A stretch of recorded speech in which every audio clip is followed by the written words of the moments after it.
2.5 సంవత్సరాలు ఏం చేశావు? కుంభకర్ణుడిలా నిద్రపోతావా అంటారు. అరే, కళ్ళు మూసుకుంటే నిద్రను ఎందుకంటారు? అది ధ్యానం అని ఎందుకు అనుకోకూడదు మీరు? ఎవరి సంస్కారాన్ని బట్టి కళ్ళు మూసుకుంటే ఒకరికి నిద్రలా కనిపిస్తుంది, ఇంకొకరికి ధ్యానంలా కనిపిస్తుంది. ఏదన్నా అంటే వాళ్ళు అంటారు రాజకీయాలంటే గడ్డం గీసుకున్నంత తేలిక కాదంట. మరి ఏం గడ్డం గీసుకున్నంత తేలిగ్గానే ఇచ్చేశారే రాష్ట్రాన్ని, 2 రాష్ట్రాలను విడగొట్టారు.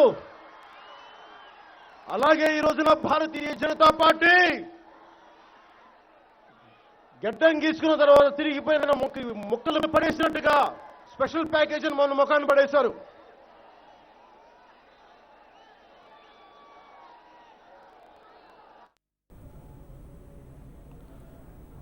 రైట్. పవన్